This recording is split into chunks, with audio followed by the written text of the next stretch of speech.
राधे राधे। श्री हरिदास, श्री कुंज बिहारी, कैसे हैं आप सभी लोग। आई होप कान्हा जी की कृपा से आप सभी लोग अच्छे होंगे और स्वस्थ होंगे।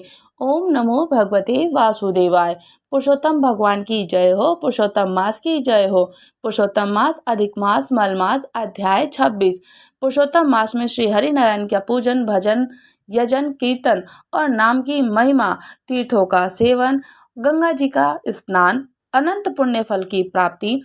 पुरुषोत्तम मास में, अधिक मास में थोड़ा भी किया गया पुण्य का कार्य हमें 33 गुना पुण्य फल की प्राप्ति देता है। 33 बातियों का दीप दान करना, 33 मालपुए का दान करना, श्री हरि नारायण जी की कृपा प्राप्त होती है। कितने हैं, कहते हैं कि जितने मालपुए में छिद्र होते हैं उतने वर्षों तक स्वर्ग में निवास करते हैं, भोग को भोगते हैं और मोक्ष को प्राप्त होते हैं। अयोध्यावासी श्री राम जी की कथा। भगवान श्री राम इक्ष्वाकु वंश के सूर्य वंशी के राजा भगवान राम और सीता जी की ही कथा है। और श्री राम जी की कथा के मुख्य रूप से श्री रामायण जी वाल्मीकि जी के द्वारा 7 प्रमुख कांडों में विभाजित किया गया है। बालकांड, अयोध्या कांड, अरण्य कांड, किष्किंधा कांड, सुंदर कांड, युद्ध कांड, उत्तरकांड। और श्री इन कांडों में श्री हरि नारायण का सब स्मरण, भजन, पूजन, कीर्तन और साथ में उनकी लीला सविस्तार से वर्णन करती है।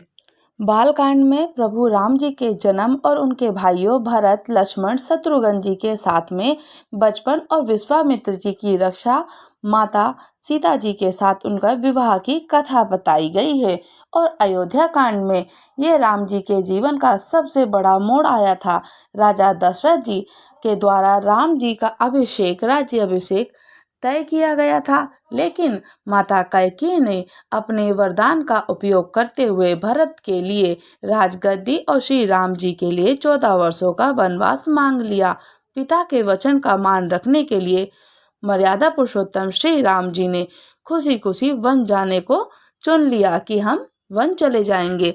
अरण्य कांड में इस भाग में श्री राम और सीता लक्ष्मण जी के द्वारा 14 वर्षों तक जंगलों में बिताए गए समय का वर्णन किया गया है। इसी दौरान लंकापति रावण जी के द्वारा माता सीता जी का अपहरण कर लिया गया, जिसके बाद प्रभु राम जी ने उनकी खोज भी शुरू करी थी। किष्किंधा कांड में इस चरण में प्रभु श्री राम जी की मित्रता सुग्रीव श्री हनुमान जी से भी हुई थी। राम ने वानर सेना से मदद से सीता जी की खोज का प्रबंध किया और सीता जी को पुनः लेकर के आए। सुंदरकांड, इसमें पवन पुत्र हनुमान जी की लंका की यात्रा, माता सीता जी से भेंट, लंका का दहन और विभीषण जी का प्रभु के शरण में आना वर्णित किया गया है।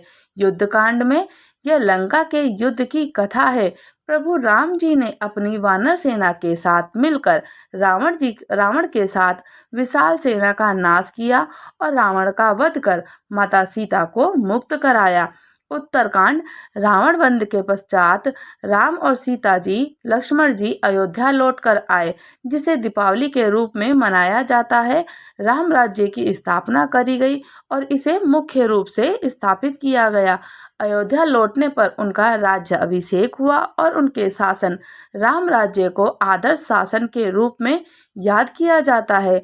जहाँ प्रजा सुखी हो, न्यायप्रिय हो और धर्मपरायण हो, उसे अयोध्या के वासी के रूप में प्रभु राम जी का स्मरण, श्री सत्य साई के केंद्र और साई लय जैसे कत्ते अत्यधिक भगवान श्री हरि नारायण का पूजन, नाम और श्री विष्णु जी का ही उनका नाम है। कहते हैं कि श्री विष्णु जी का ही अवतार राम जी के रूप में लेकर आए थे और उन्होंने इसी प्रकार से राम राज्य, उनके राम जी की अयोध्या, राम जी के वहाँ के वासी उनको इतना प्रेम करते थे, अथाह प्रेम करते थे। रामचरितमानस में उत्तरकांड में श्री राम जी के अयोध्या आगमन पर भव्य स्वागत होता है और उल्लेख भी मिलता है। जब श्री राम जी अयोध्या लौटने की तिथि पर इतिहास को आए थे, तो लेकिन परंपरा के अनुसार कार्तिक अमावस्या अर्थात दीपावली को भगवान श्री राम जी ने अपना 14 वर्ष का वनवास पूरा करके अयोध्या को लौटे और रावण का वध करने के पश्चात लंका से अयोध्या लौटते समय श्री राम, लक्ष्मण जी और माता सीता, हनुमान जी पुष्पक विमान से अयोध्या के पास नंदीग्राम नामक स्थान पर उतरे थे, जहाँ पर राम की खड़ाऊ रखकर राजा भरत ने अपने राजपाट को चलाते थे और सब कुछ वहीं पर किया करते थे। नंदीग्राम गांव में रहा करते थे। कहते हैं कि नंदीग्राम में एक दिन रुकने के बाद वह दूसरे दिन अयोध्या पहुंचे थे। और ये भी उल्लेख मिलता है कि श्री राम जी ने रावण के वध के बाद यदि दशमी के दिन हुआ तो उसके दिन दूसरे दिन माता सीता को अग्नि परीक्षा से गुजरने के पश्चात उन्हें अग्निदेव से वापस मांगने के बाद श्री राम जी अयोध्या लौटे थे। मतलब ये कि एकादशी के दिन अयोध्या की ओर चले और रास्ते में वह निषाद राजगुह केवट के यहाँ भी रुके थे। इतनी सारी कथाएं हैं श्री हरि नारायण जी की। अगर हम कोई भी कथा को स्मरण करते हैं तो हमें अनंत पुण्य फल की प्राप्ति होती है।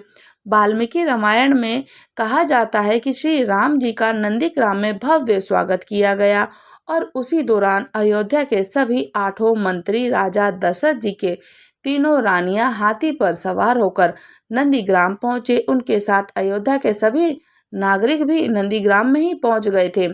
वाल्मीकि रामायण जी के युद्ध कांड में 127 के अनुसार सभी नागरिक, मंत्री, नारियां और सभी रानी देखकर श्री राम जी को पुष्पक विमान से धरती पर उतरते देखती हैं। सभी ने विमान पर विराजमान श्री राम जी के दर्शन किए और उन्हें लेकर अयोध्या आए। श्री राम जी ने जब जन्म लिया था तो बहुत बहुत आनंद और अत्यंत आनंद मनाया गया। श्री राम जी जब वहाँ रहा करते थे, अयोध्या में रहा करते, तो उनकी प्रजा उनसे अथाह प्रेम करती और अथाह प्रेम से ही श्री राम जी का पूजन नाम करती, श्री राम नाम का रट किया करती।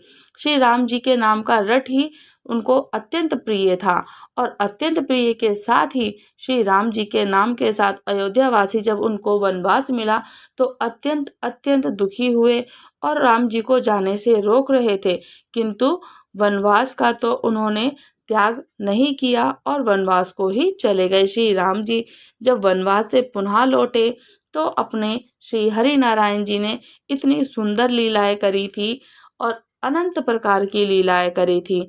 तो अयोध्या के वासी राम जी बहुत बहुत मर्यादा पुरुषोत्तम श्री राम जी का नाम जो उन्हें दिया गया है, यूं ही नहीं है कि श्री राम पुरुषोत्तम, मर्यादा पुरुषोत्तम श्री राम जी हैं। अब मर्यादा पुरुषोत्तम श्री राम तो सब कुछ कर सकते हैं और उनकी लीलाओं पे ही हमारे रामायण, पुराण, शास्त्र, वेद, ज्ञान, महत्व, महात्म्यम, अनंत प्रकार के जो भी हैं, हम उनको जब श्रवण करते हैं या फिर वाचते हैं तो हमें अनंत पुण्य फल की प्राप्ति होती है। पुरुषोत्तम मास महात्म्य अध्याय 26। अब उद्यापन के पीछे व्रत के नियम का त्याग कहते हैं। वाल्मीकि मुनि बोले कि संपूर्ण पापों के नाश के लिए गरुण ध्वज भगवान की प्रसन्नता के लिए धारण किए गए व्रत का विधि पूर्वक त्याग करते हैं और नत व्रत करने वाला मनुष्य संपाति जब ब्राह्मणों को भोजन करावे, बिना मांगे कुछ मिल जाए उसको खाकर रहने में स्वर्ण दान करना है। अमावस्या में भोजन का नियम पालन करने वाले दक्षिणा के साथ गौदान दे और जो आंवले का जल से स्नान करता है वही दही दूध का दान देते हैं। फलों के नियम क्या है तो फलों के दान करते हैं।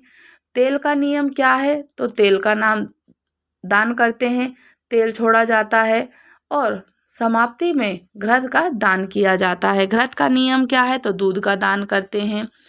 जो राजन धन्य को नियम होते हैं कि गेहूं और साली चावल का दान करते हैं। पृथ्वी पर शयन करने वालों के नियम है रुई भरे हुए गद्दे और चांदी के सहित अपने सुख देने वाला तकिया आदि रखकर उनको शैया दान करनी चाहिए। मनुष्य भगवान को प्रिय होता है। जो मनुष्य पत्र में भोजन करता है, ब्राह्मणों को भोजन करावे, घृत चीनी का दान करे, मौन व्रत से स्वर्ण से सहित घंटा और तिलों का दान करे, सपत्नी के साथ ब्राह्मण को घृत युक्त पदार्थ से भोजन कराए, नख और केसों को धारण करने वाला बुद्धिमान दर्पण का दान करे, जूता का त्याग करने वाला जूते का दान करे, लवण का त्याग करने वाले अनेक प्रकार के रसों का दान करें। दीप त्याग किया है तो पात्र सहित दीपक का दान करें। जो मनुष्य अधिक मास में भक्ति से नियमों का पालन करता है वह सर्वदा वैकुंठ में निवास करता है। तांबे के पात्र में घृत स्वर्ण की वक्ति रखकर दीप का दान करें। व्रत की पूर्ति के लिए पल पल मात्र का ही दान करें। एकांत में वास करने वाला 8 घंटों का दान करें। वह घट स्वर्ण को यूं ही मिट्टी के अनेक वस्त्र और स्वर्ण के टुकड़ों को दान करें। उस मास के अंत में छाता जूता साथ में 30 मोदक का दान करें, 33 मालपुओं का दान करें, 33 बातियों का दान करें। भार ढोने में समर्थ बैल का दान कर सकते हैं। वस्तुओं को न मिलने पर अथवा यथाशक्ति के अनुसार अपने सामर्थ्य के अनुसार संपूर्ण व्रतों को सिद्धि देने के वाला ब्राह्मणों को वचन कहा गया है कि ब्राह्मण से सुफल के मिलने पर व्रत को पूर्ण हो जाता है। जो मल मास में एक अन्न का सेवन करता है वह चतुर्भुज होकर परम गति को ही पाता है। इस लोक में एकत्र होकर एक से बढ़कर दूसरा कोई भी पवित्र नहीं होता है। पुरुषोत्तम मास का सबसे बड़ा प्रिय पुरुषोत्तम मास होता है। एक अन्न के सेवन से मुनि लोग सिद्ध होकर परम मोक्ष को प्राप्त होते हैं। अधिक मास में जो मनुष्य रात्रि में भोजन करता है वह राजा होता है। जो मनुष्य संपूर्ण कामनाओं को प्राप्त करता है इसमें जरा भी कोई संदेह नहीं है। देवता लोग दिन में पूर्वाह में भोजन करते हैं, मुनि लोग मध्याह्न में करते हैं और अपराह्न में पितृगण भोजन करते हैं।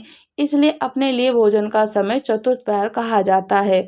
जो सब बेला को अतिक्रमण कर चतुर्थ पहर में भोजन करता है, हे जनादि, उसके ब्रह्म हत्या को पाप को नाश हो जाते हैं। रात्रि में भोजन करने वाला समस्त पुण्यों से अधिक पुण्य फल का भागी होता है और वह मनुष्य प्रतिदिन अश्वमेध यज्ञ के फल को प्राप्त करता है। भगवान के प्रिय पुरुषोत्तम मास में उड़द का त्याग कर देते हैं। उड़द की दाल छोड़ने वाला समस्त पापों से मुक्त होकर विष्णु लोक को ही जाता है। जो पातक की ब्राह्मण होकर यंत्र में तिल पेरता है वह ब्राह्मण तिल की संख्या के अनुसार उतने वर्षों तक रौरव नरक में वास करता है और फिर चांडाल योनि में जाता है और कुष्ठ रोग से पीड़ित होता है।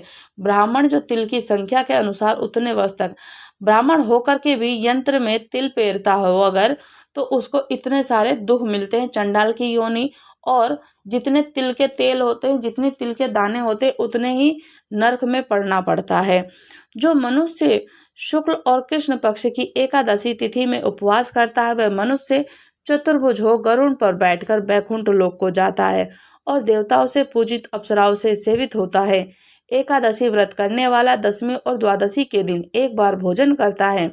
जो मनुष्य देव विष्णु भगवान जी के प्रतिमा और पूजन करता है, व्रत करता है, वह मनुष्य स्वर्ग को जाता है।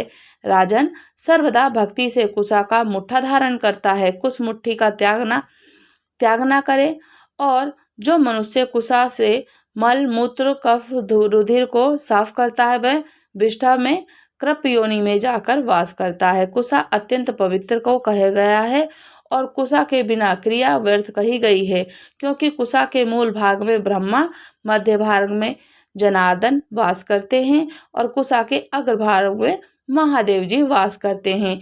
इसलिए कुशा से मार्जन ना करें। शूद्र जमीन से कुशा को ना उखाड़े और कपिल गौ का दूध ना पीवें।